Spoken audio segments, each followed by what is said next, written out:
Good evening. I'm Mike Perry. I'm the Executive Director of the Army Heritage Center Foundation. We're the Friends Group for the U.S. Army Heritage Education Center, which is a component of the Army War College located in Carlisle, Pennsylvania. Glad you could join us this evening for a presentation that brings us up into really the more current conflicts for our Army and our soldiers. Our speaker tonight is Peter Svoboda, who divides his time between writing and working as a healthcare emergency management planner. Pete is a retired firefighter with over 25 years on the job. Peter's dad is the reason he wrote Headhunters. He was inspired by his dad's World War II service in the Airborne Forces, along with the desire to tell the story of the current generation of paratroopers. He has several other writing projects in the work. He is married, has 3 children and 2 granddaughters. Pete's son has enlisted in the United States Army and is slated to report in July, and his younger daughters are U.S. Marine Corps officer candidate and is slated to report to Quantico this summer. He and his wife live in Richmond, Virginia. Pete, the floor is yours. Thanks very much, Mike. Thank you to the Army Heritage Center Foundation for sponsoring this event tonight. Thank you, everyone, for joining us. One administrative detail, there's a couple of combat camera videos on the presentation. The sound quality we tested seems to be fine, but if it sounds a little scratchy, it's not you, it's just the age of these videos. So first off, again, thanks for joining us to talk about Headhunter, and I hope you'll enjoy this opportunity. As Mike mentioned, my original thought to writing this was, the inspiration was my dad. He was a enlisted paratrooper during the Second World War, began his Army career as an enlisted soldier. He was a demolitions instructor at the Airborne Demolition School at Fort Benning, Georgia. He went on to officer candidate school, branched Airborne Infantry, was assigned to the 508th Parachute Infantry Regiment at the end of the Second World War. And then after the 508th was deactivated and returned to the States, he was assigned to the 504th Parachute Infantry Regiment of the 82nd Airborne Division. So grew up around the airborne, so to speak, around the 82nd patch, and the shiny jump boots, and I felt real strongly about giving this dedication to my dad. So Headhunter was released October 15th, 2020 on my author website. You can see some of the other details of the story, and take an opportunity to look at that at your leisure. So a little background on the writing process. I conducted my first interview in November of 2007. 3rd Brigade of the 82nd, the 505, had just returned from Iraq from their deployment. And I interviewed at the then Colonel Brian Owens, who was the brigade commander. And I would always ask at the end of the interview what, if anyone, they would, each person I interviewed would recommend for a subsequent interview. And Brian was kind enough to recommend then Lieutenant Colonel Drew Pappas. And Drew was the squadron commander of 573. So I reached out to Drew, had just a fantastic interview, and it took it from there. I interviewed over 100 members of the squadron, family members, and several pilots, both Army and Air Force, who supported 573 CAV during that deployment into Diyala Province. Fast forward to September of 2019, I submitted the manuscript draft to Joe Craig at the Association of the United States Army's book program. Joe's the director of that program.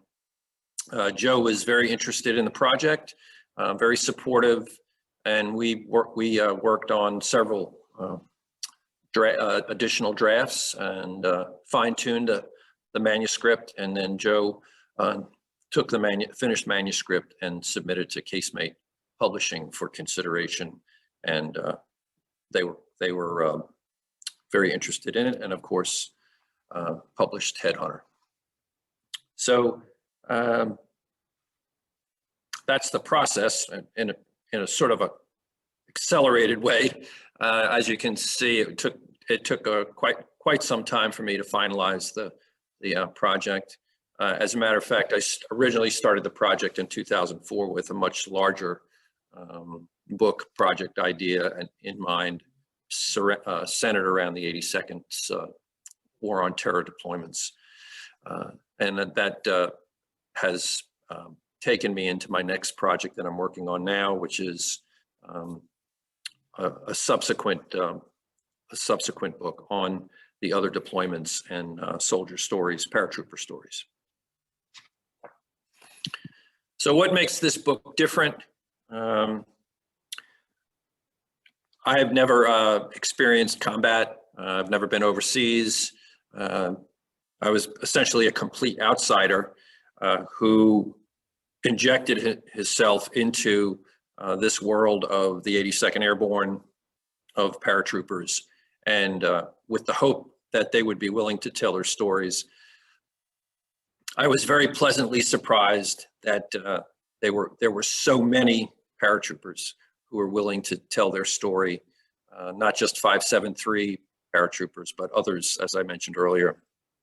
And as a result of that, I was able to shape a compelling story around this deployment that took place in 2006 and 2007. So it's a unique group of soldiers, as I'm sure many of you are aware. Paratroopers are a somewhat unique breed, jumping out of a aircraft in flight, as it says on their airborne school completion certificate, as they joke, also jumping out of a perfectly good aircraft. That shapes part of the story. It also shapes the story around the interesting complexity of how these two or these various groups of paratroopers came together in 2005. Folks like Ben Saban, Doug Yates, Chaplain Hornberger, John Ferrante, Willie Lilly. All these paratroopers were so willing to tell their story, to share with me, and in some cases, multiple times, multiple phone calls, follow-up questions, just to get the details right, to try and understand what they had been through, and to make sure it was accurate. So it's to their credit that the story was able to be told. Without them, of course, I don't believe the story certainly could not have been shaped as accurately and personally as it was. It's also about the families. The various family members were kind enough to share their stories about what they had gone through during the deployment. In several instances, family members who lost loved ones during the deployment or who were seriously wounded during the deployment were willing to talk about their loved ones, talk about the trauma that they experienced, and what that meant to them as far as the story went. So again, to their credit, they're just a resilient, wonderful group of people to have been willing to share these intimate stories, in many instances, stories of loss and grief.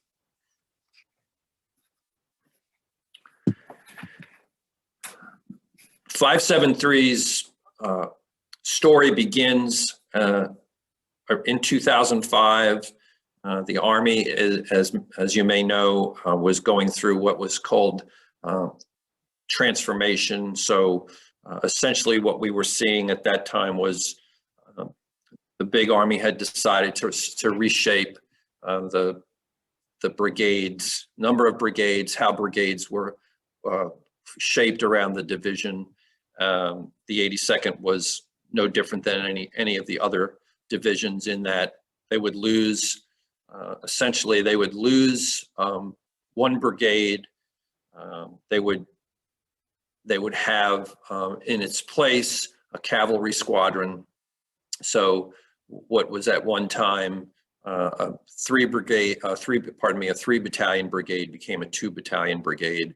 And you can see in this organizational chart what was the current TO&E, Table of Organization Equipment, for 3rd Brigade in 2005, prior to their being deployed to Iraq. And that shapes obviously the story, because prior to that, there was no cavalry squadron attached to each brigade combat team.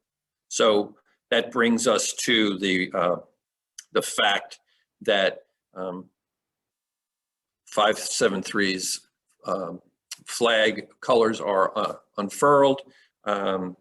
We have a combination of paratroopers being brought into 573. This is one of the interesting facets at this time, is there weren't sufficient numbers of cavalry scouts to fill all the slots of a cavalry squadron. So what had to happen was the squadron was what's termed cross-leveled between infantry, riflemen, and cavalry scouts. So there were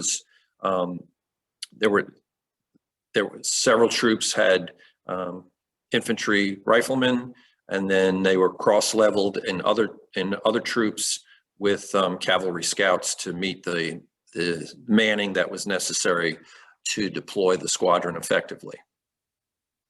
So that was an interesting aspect, and there was this, give and take branch rivalry, if you will, between the infantry and the cavalry, which is talked about in the book and is an interesting facet to how they become this very strong, resilient, dedicated group of paratroopers. Another piece to remember, now there was a very small element of cavalry assigned to the 1st of the 17th CAV, which was an aviation element, but very small. So those cavalry scouts came from 117 CAV and were also became part of 573 CAV. So the squadron leadership, interesting group. Again, bringing all this together, Andrew Pappas is the squadron commander, lieutenant colonel, branched infantry, West Point grad.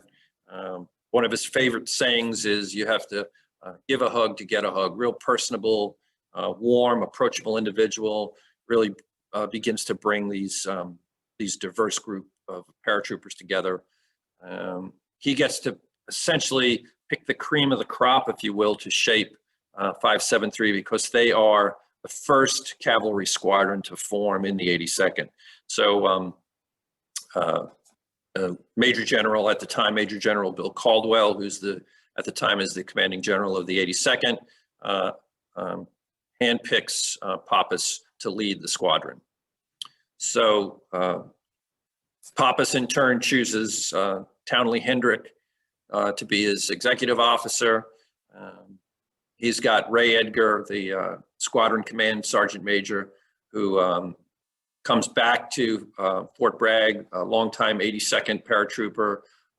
Most of his time spent in the cavalry with 117 CAV and the old 73rd CAV element from the aviation side. So Ray comes back as the command sergeant major. And then an interesting dynamic that enters into this is Brett Sylvia. So Brett is the squadron operations, the S3.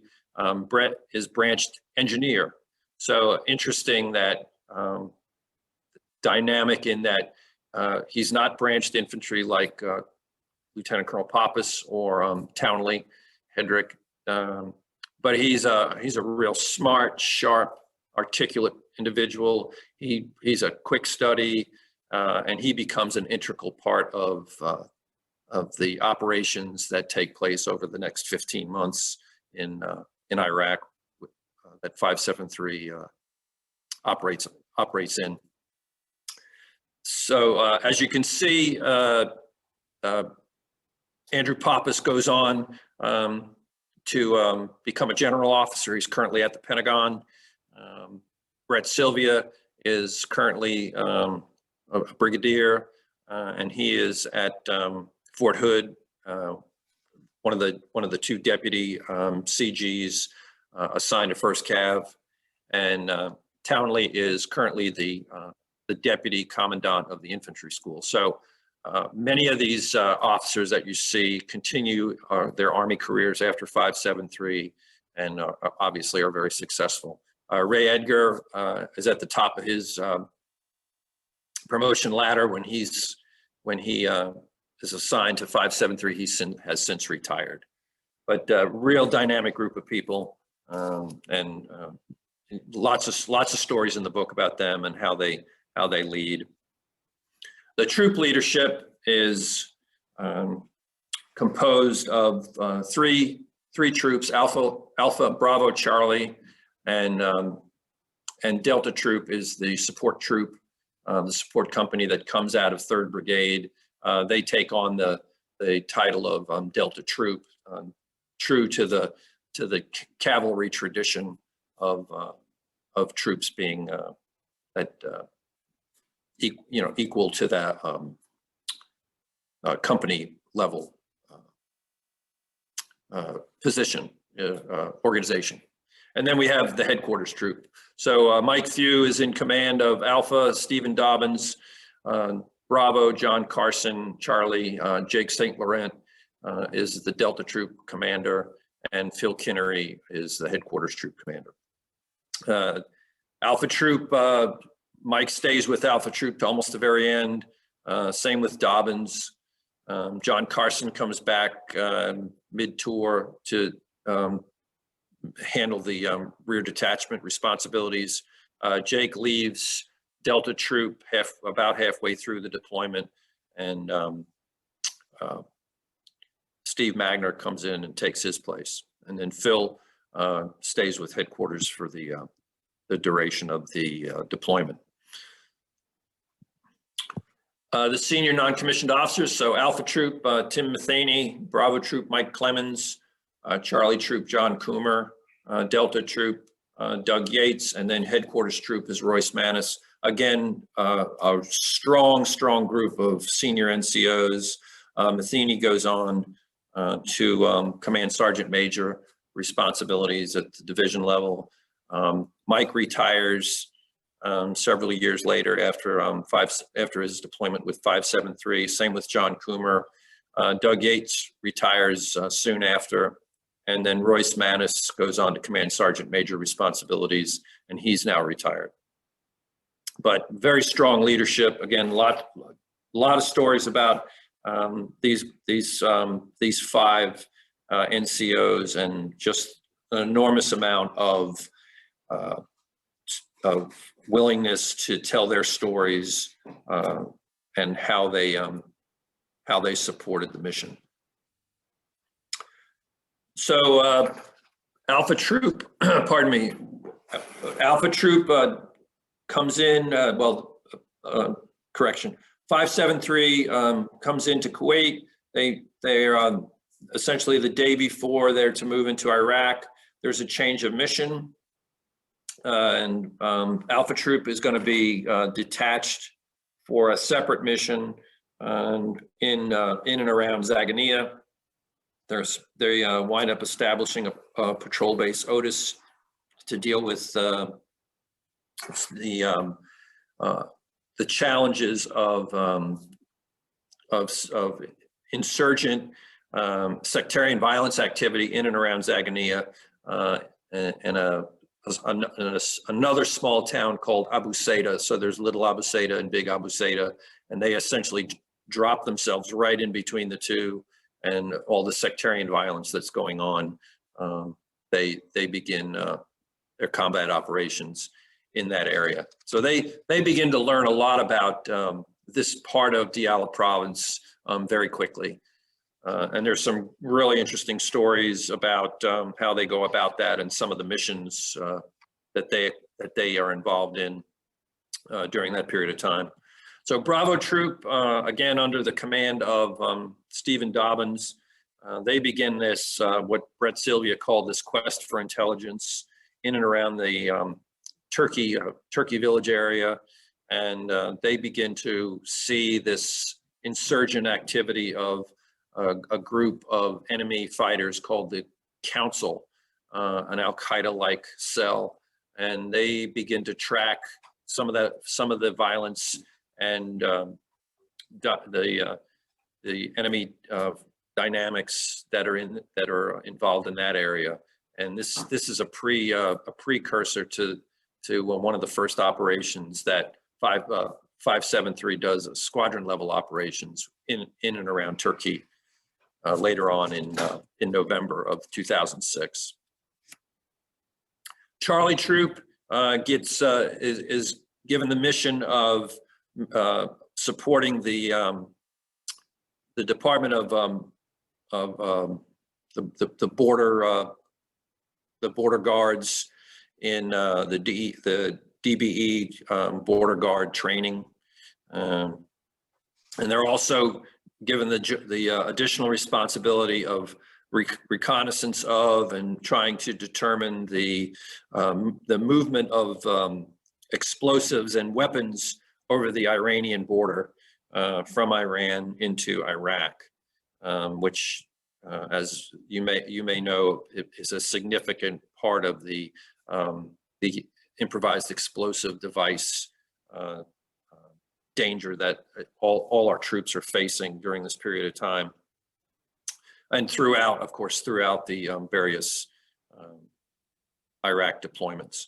So a really hair-raising story during one of Charlie Troop's missions involves John Dennison and Robert Cobb, who's his platoon sergeant. Dennison is a new second lieutenant assigned to one of the platoons that's attached to Charlie Troop, and a combat operation that they inadvertently run into, a firefight, if you will, run into with the Iranian army. So another really fascinating story that I won't spoil it for you, but it's just a fascinating read, and it's just the beginning of what 573 runs into. Delta Troop, again, these are the support paratroopers that come from the Brigade Support Battalion and are attached to 573 CAV. These paratroopers were absolutely amazing. Not only were they providing mechanics to cooks and everything in between to support the mission of 573 CAV, and you can just see by some of these photographs of some of what they were doing: force protection, bridging equipment, fuelers, the M88 wreckers that were an integral part of vehicle recovery. And on top of that, they were doing these combat logistics patrols, these clips that were just full of danger. They were going out every day, supporting the paratroopers during the combat missions, but they were in just as much danger as their brethren, and just were real supportive and they just wanted to be in the fight. And there are just countless stories in the book about that, and wanting to be, part of the fight. Headquarters Troop obviously couldn't do it without them. Everything from armorers to medics to RTOs to everything in between. They filled in all the blanks for the commander and supported the commander's intent. The mortars, the indirect fire support for the unit. They were bringing 81 millimeter and 120 millimeter mortar systems into the fight. Good thing about them, of course, as many of you may be aware, they can go anywhere essentially that the infantry can go, the CAV scouts can go, and they can deliver fire support, direct fire support, as opposed to if there's a weather restriction or there's a distance restriction, oftentimes the mortars can still deliver their ordnance downrange. So just a real strong group of paratroopers. And in addition to which, again, for this deployment, they were used in a variety of different ways. There's a great series of stories in there about the mortar section being deployed to a violence hotspot called Vakuba. That's just hair raising what these guys went through. So well worth the read. This photograph in the lower right-hand corner, just a quick story about that. The guy on the stretcher that's been duct taped to it is a guy by the name of Matt Terrorizing. Matt was a forward support officer who was assigned to the squadron, and this happened to be his birthday. So his birthday present from the mortar section was he was going to be duct taped. They duct taped him to a stretcher, and he had to deliver his frag order for the next day's mission while he was taped to the stretcher. So I got that story from Donnie Workman. So that was just one of the few comical moments that folks shared. There weren't many that were shared, but that was one I thought was rather humorous. Of course, the medics, essential to the combat operation, very busy.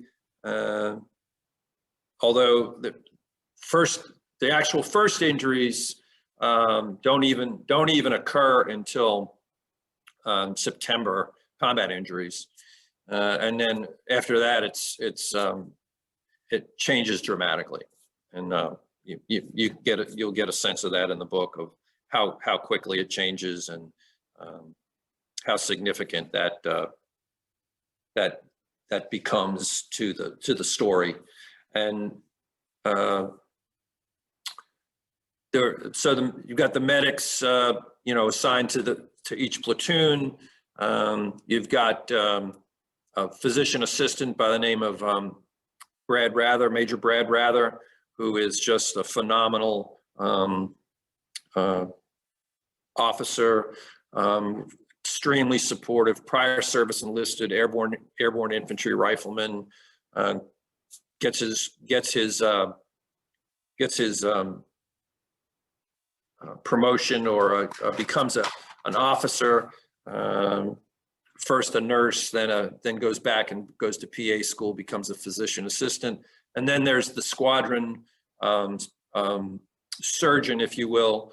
That's the formal title, but the doc is Dr. Larry Robinson. And Larry, there's a story in the book about Larry, and I won't give it away, but it's quite a hair-raising story about Larry and some of what he goes through. Brad Rather was just an enormous help to me in telling the story. He was continually one of my go-tos for getting back and getting more details and explanations, photographs, and whatever. And the medics, it's not just combat ops and combat casualty treatment, but everything from foot care to rehydration using intravenous lines due to the extreme heat that the paratroopers were exposed to during the deployment and during the summer months, which, as you may know, is rather extensive and abusive, considering obviously what the average paratrooper is wearing between their body armor, their Kevlar, and then their kit. So yeah, significant. And each of these, there's a story, many stories about the paratroopers being injured, and just some phenomenal bravery on the part of the medics that I share in the book. So this is the first video that I wanted to share with you. Again, if it's a little scratchy, it's more the age of the video than anything. It's some combat camera video that I was able to locate.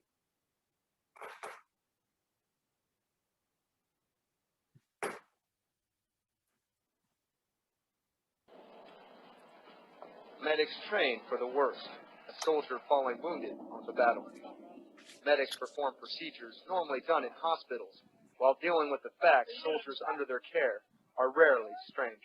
Try to put out that, I know the guy that's hurt, and, I know the guy's wife and his kids and those things, and just focus on fixing his injuries and, keeping his spirits up and kind of joking with him. And, kind of the pit of my stomach, I just hated that I have to treat him in the first place. They are the first responders to cries for help.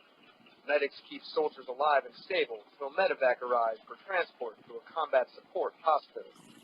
Specialist Justin Foots, Balad Ruse, Iraq. Task Force Lightning.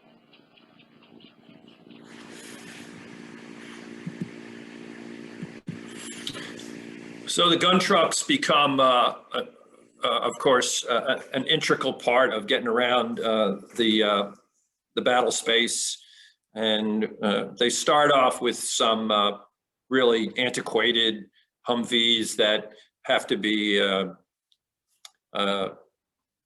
pieced together, so to speak, as far as up armored. And that they'll go to the shop and they would be welded, and they'd weld a piece here and weld a piece there, and trying to improve the protection for potential explosives. And then you see this slow progression through the deployment where they receive upgraded up armored Humvees. You see it at one point on the upper left hand slide. You've got covers over the turrets. So there's a story in there about in the book about an open turret being a real potential hazard, and that's solved with wire mesh and camouflage to protect the turret gunner. And then you've got the homemade mine detection device in front of this one Humvee in the lower side of the slide.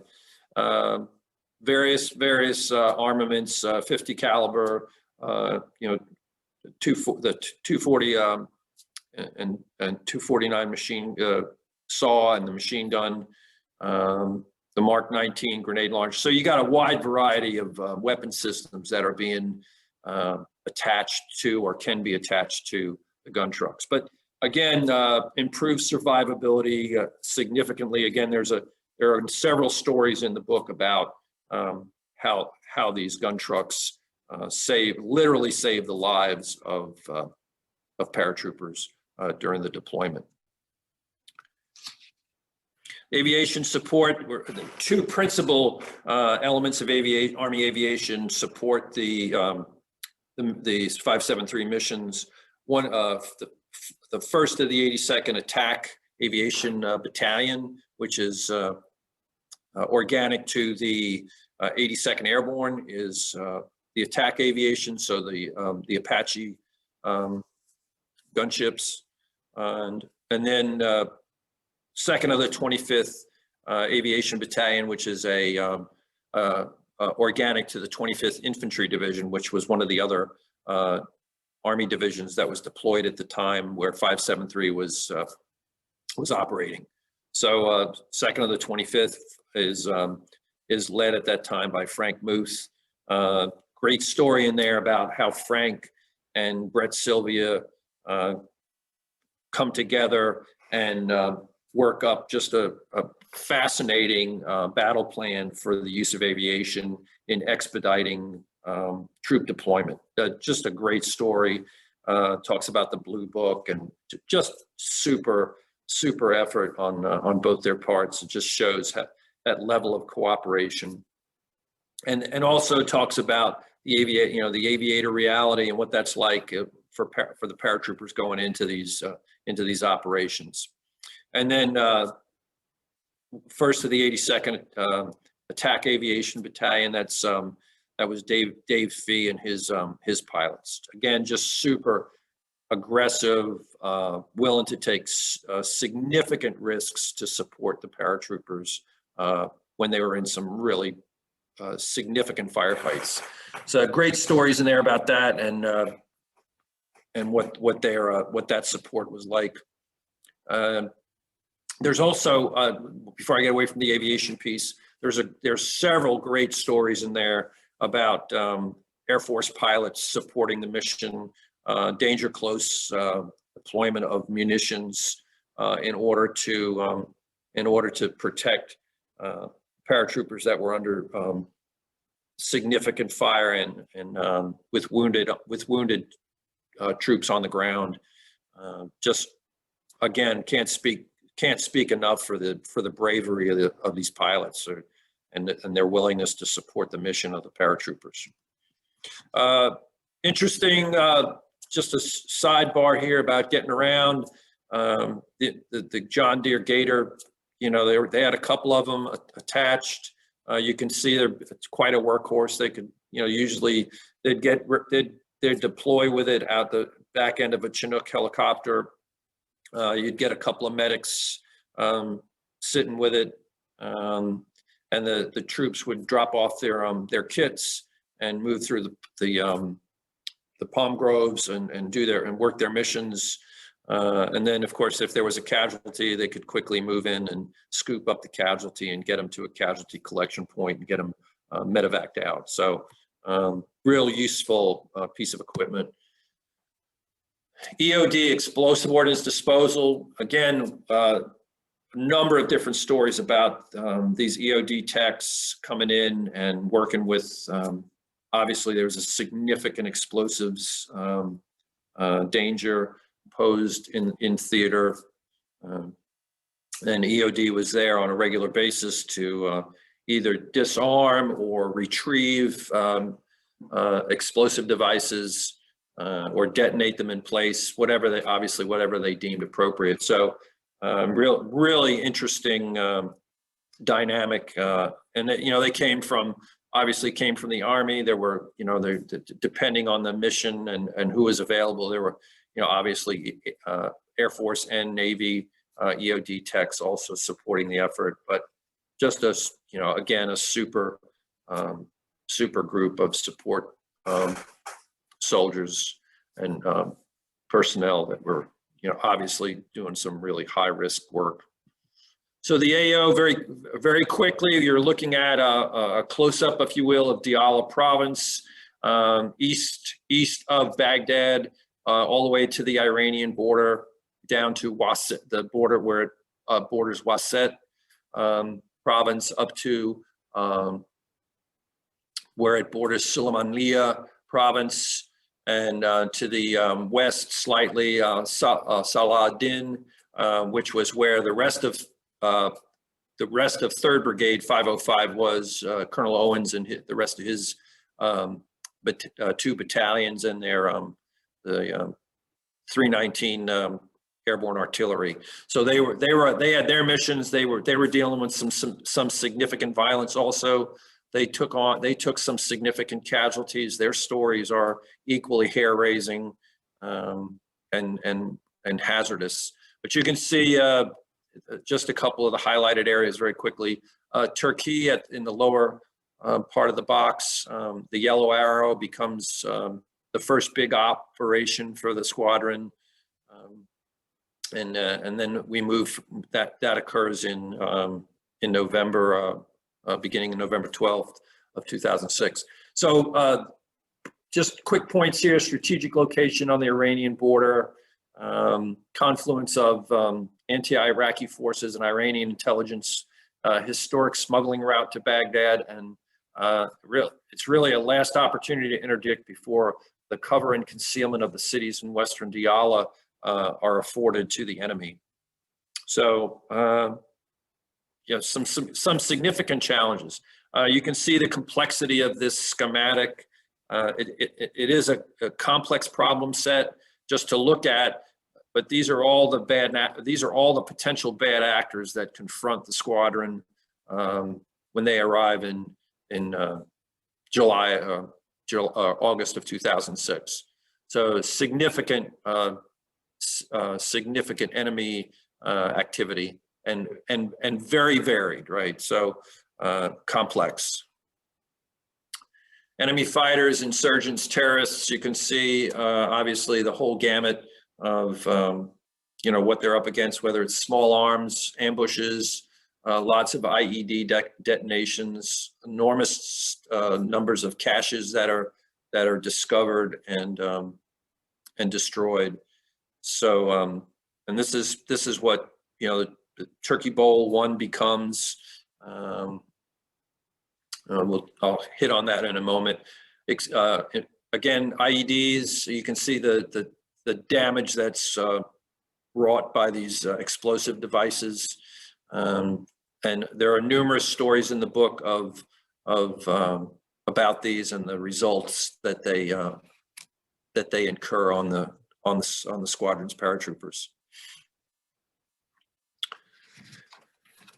Again, as I mentioned earlier, lots of munitions, mines, shells, triggering devices, just booby traps, just the whole gamut of devices that are potentially used to wrought destruction on the paratroopers. Weather is, of course, like in any other battle space, weather is a player in this. So they go from extreme heat, as you can see, to significant amounts of rain during the January, February months that they deal with Turkey Bowl 2, which is a large, major linear operation. And so those challenges continue to exist throughout the deployment. The terrain is varied. You can imagine, if you just from these photographs, you can see palm groves and marshes, how you could even hope to see the enemy, let alone explosive devices or, just maneuvering through it is a significant challenge. And then, of course, add to that, the weather conditions. And it reminded, in several instances, paratroopers mentioned that it reminded them of stories and that they'd heard and photographs they'd seen of Vietnam. So that type of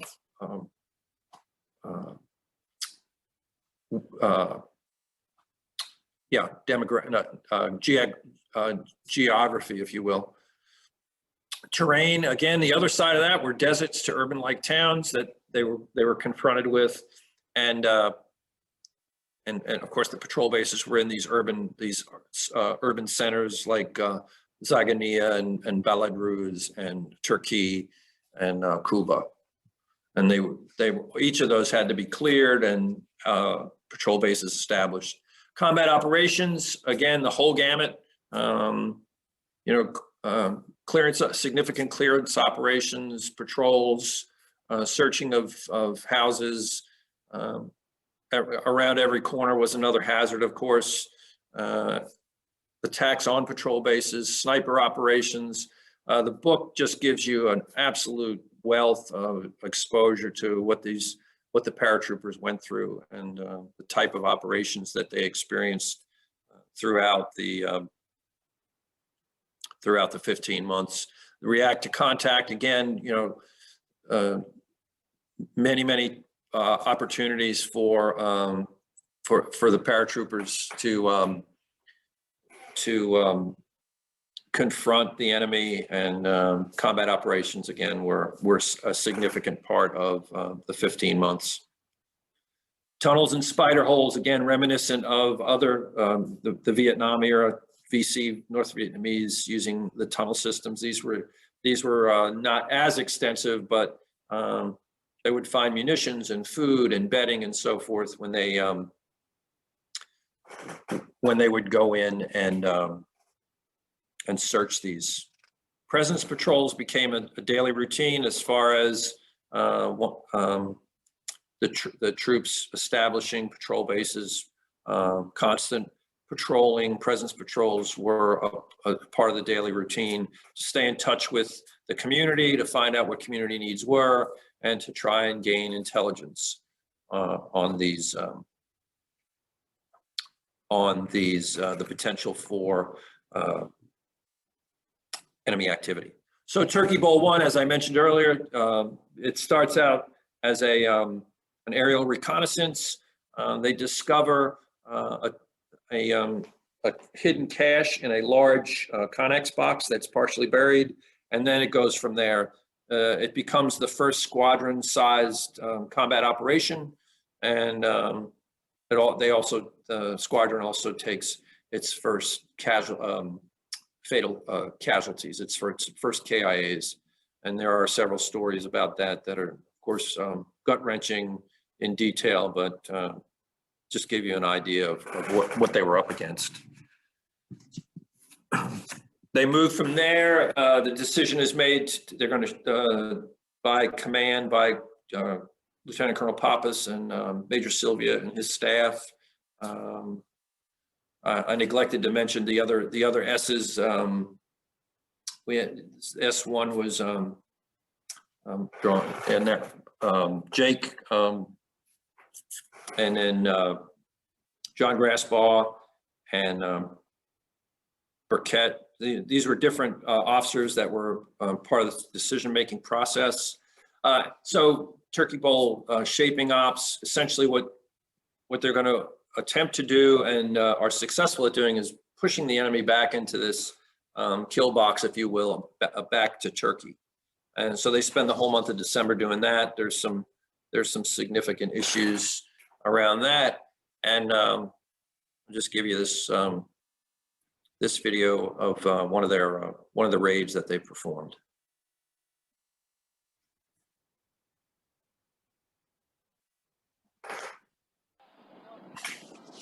While loved ones back home celebrate the holiday season, soldiers from 5th Squadron, 73rd Cavalry Regiment board Chinook helicopters.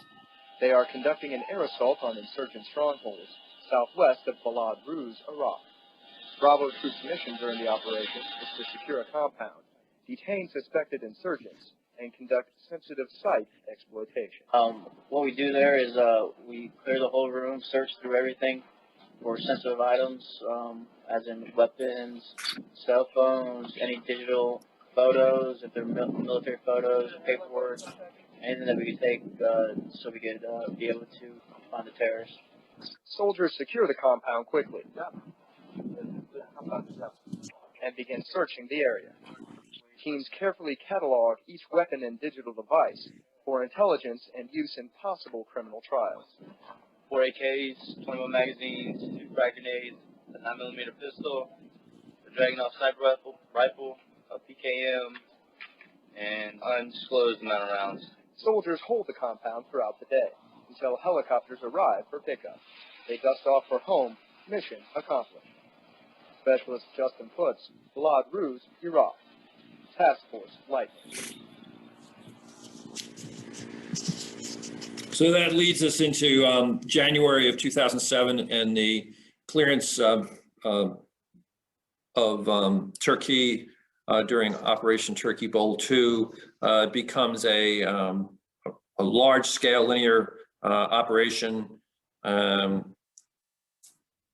utilizing artillery and armor and obviously fixed-wing aviation, just an enormous operation that's, again, with the goal of collapsing this enemy activity into Turkey and eliminating the Al-Qaeda presence there. And then Bravo troops, in turn, subsequently establishes the Turkey patrol base. And this is just another video of ops there during Turkey Bowl 2.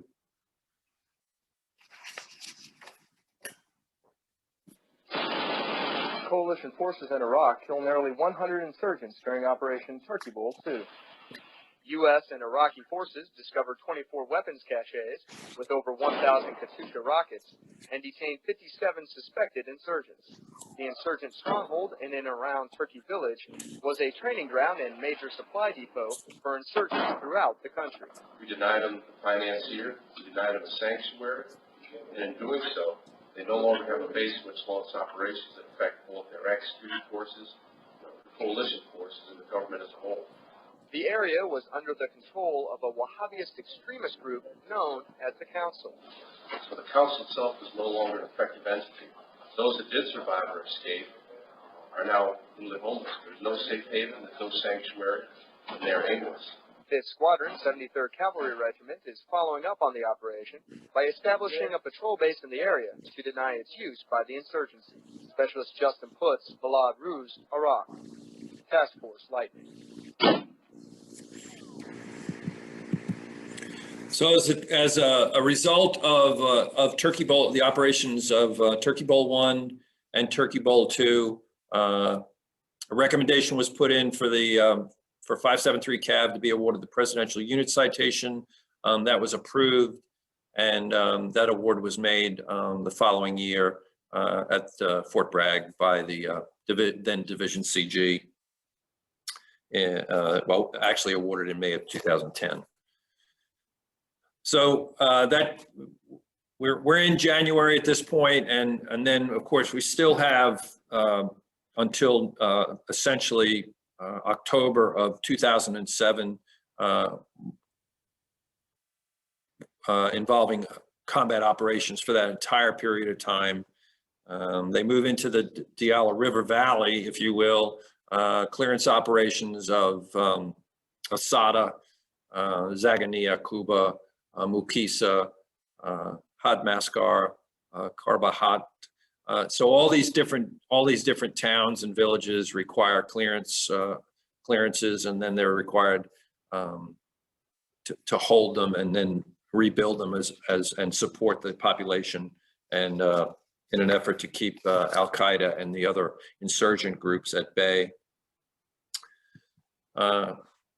This is just gives you an idea of the enormous number of missions that were performed. These were the major operations, either at squadron level or troop level clearance operations. So it just gives you an idea of how active they were. The squadron only took one day off in 15 months, and that was Christmas Day, 2006. For the remainder of that 15 months, they were active, they were operating. So the losses were significant. There were 22 members killed in action, and 25% of the squadron's 300 members of 573, and then the 110 members of Delta Troop, 25% of them received the Purple Heart. So for being combat wounded. That's just, again, this is just a major operation totals during that 15-month period. So final thoughts. I'll turn it back over to Mike. Just a sincere thank you to all of you for taking the hour out of your day to spend with me, learning about Headhunter. I'll close with one thought. One of the things that keeps coming up with a lot of the guys that I still am in contact with, many of them through social media, is their struggles with post-traumatic stress. It's been a real challenge for not for all of them, but for many of them. Some found it difficult to read the book. It brought back memories. I just want to remind people that post-traumatic stress is real. It does impact our troops. They deserve our support no matter what. Whatever we can do for them to take care of them, we should do, because they obviously have been through a great deal, and there are a lot of different organizations out there, not just the VA, but other organizations that support combat stress and post-traumatic stress disorder and TBI. issues. So I just want to thank them again for giving me the opportunity to share their story. So back to you, Mike. Okay. If there are any questions. If anybody has a question, please use the question and answer icon to submit it, and I'll pass it on over to Pete. Pete, I'd like to start off with the first question. You talk some of the stories, but you really don't go into depth. Could you pick one or two that shows the quality of these troops? Oh, sure. I have one in particular that comes to mind. There's a medic by the name of Andrew Harriman. Andrew was a medic on a patrol one night. They were moving into an area of palm groves. They were engaged by an enemy machine gun nest, heavy machine gun fire. Derry Fink, who was one of the members of the patrol, was immediately struck by multiple machine gun rounds, tore into both his legs. Andrew immediately moved forward at a crawl with his aid bag, provided emergency medical care for Derry with not one but two tourniquets to stop the bleeding from two significant leg wounds from femoral arteries and his genitals being impacted by these rounds. Saved Derry's life, and Derry's alive today because of Andrew. It's just absolutely amazing, hair-raising story. Another one that comes to mind is Larry Robinson was the squadron surgeon, and Larry was on a patrol, again, gun trucks moving through a particular area. They were doing a recon. They were attacked by an improvised explosive device that detonated up against Larry's truck commander door. Larry received a significant head wound that required multiple surgeries, but Larry survived due in part, again, because of Andrew Harriman, who happened to, Andrew didn't even know Larry, Doc Robb was even on the patrol. And he was treating Doc Robb, didn't know who he was until they looked at his name tape. But again, here's this medic, Andrew Harriman, who essentially saved Doc Robb's life. So this guy seemed to be in all the places all the crazy places at the right time. There are numerous stories about his bravery. And then sadly, he was seriously wounded in a blue-on-blue incident boarding a helicopter. A crew chief inadvertently forgot to lock down his machine gun, and Andrew hit the foot pedal on the machine gun, and it tore his leg open pretty bad, and he was out of the fight after that. But just these are the kind of stories that are throughout the book, and how the bravery of these paratroopers. Well, I don't know the full story, but I've been asked if you would relate the story about John Graspel and the pizzas. Oh yeah. So John was the, I sure will. John was the S4. He was the logistics, squadron logistics. And John was, he had a personality that just, he was 100% when he hit the floor. He didn't need coffee. He didn't need anything. He just was 100% go, go, go. And he was a fantastic multitasker. And during Turkey Bowl 2, John made it possible. Every night they were getting these hot food lifts out of the defact, out of the chow hall, and one of those food lifts, he got a bucket load of pizzas and brought him into the field during Turkey Bowl 2 and had them delivered. So yeah, John Graspel, he was something. And sadly, John was killed in an IED detonation in April of 2007. But just a super guy, and you could just tell how much he meant to the troops. He was always thinking about them, and something as simple as dry socks and T-shirts. He'd go around the squadron area and ask folks to donate, dry socks and T-shirts because the guys were out in the field. This again during Turkey Bowl too, because it was so wet and so cold. And he'd bring out those dry socks and T-shirts, and that just meant the world to the paratroopers. Great guy. What was the ethnic religious mix of the area that they operated in? There was this constant Sunni Shia divide that they ran into. It comes to the forefront early on where Alpha Troop was in Big and Little Abu Saida. One side was Sunni and one side was Shia, and there was that old ethnic religious conflict that exists, and so they ran into that a lot, especially in that area around Zagania. Okay. Anything else you'd like to add?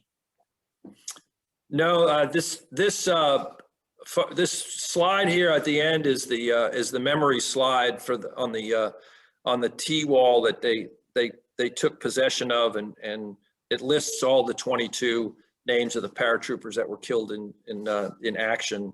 And I assume it's still at Caldwell.